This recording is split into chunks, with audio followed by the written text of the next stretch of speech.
അയ്യപ്പ ഭക്തർക്ക് സുരക്ഷയുറപ്പാക്കാൻ അഷ്ടസുരക്ഷാ നിർദ്ദേശങ്ങളും അവൾ പുണ്യനദിയായ പമ്പ ബാനർ പ്രചാരണവുമായി അഗ്നിരക്ഷാ വകുപ്പ്.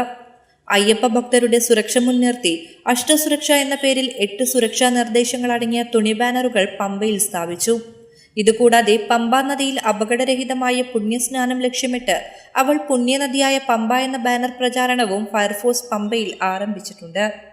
പുണ്യസ്നാനത്തിനിറങ്ങുമ്പോൾ അത്യന്തം ജാഗ്രത പാലിക്കണമെന്ന് ആഹ്വാനം ചെയ്യുന്നതാണ് ഈ ബാനർ.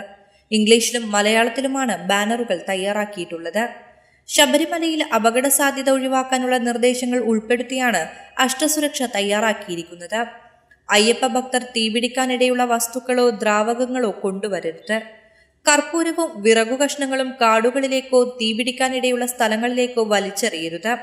വസ്ത്രത്തിൽ തീപിടിച്ചാൽ സ്റ്റോപ്പ്, ഡ്രോപ്പ് ആൻഡ് റോൾ പ്രക്രിയ പിന്തുടരുക. പാചകം നിരോധിതമാണ്. വാതക ചോർച്ച സാധ്യതയുള്ള സ്ഥലങ്ങളിൽ മൊബൈൽ ഫോൺ ഉപയോഗിക്കരുത്. കുട്ടികളെ ജലാശയങ്ങളിൽ വിടുമ്പോൾ ശ്രദ്ധിക്കണം. ഭൂമി കുലുക്കമുണ്ടെങ്കിൽ stop, drop, cover and hold രീതി അവലംബിച്ച് സുരക്ഷ ഉറപ്പാക്കണം എന്നിങ്ങനെയാണ് അഷ്ടസുരക്ഷാ നിർദ്ദേശങ്ങൾ. Fire force Sabarimala special officer Dileep ബെസലാണ് സുരക്ഷാ നിർദ്ദേശങ്ങൾ തയ്യാറാക്കിയത്. ഞായറാഴ്ച രാത്രി മുതലാണ് ബാനറുകൾ സ്ഥാപിച്ചു തുടങ്ങിയത്.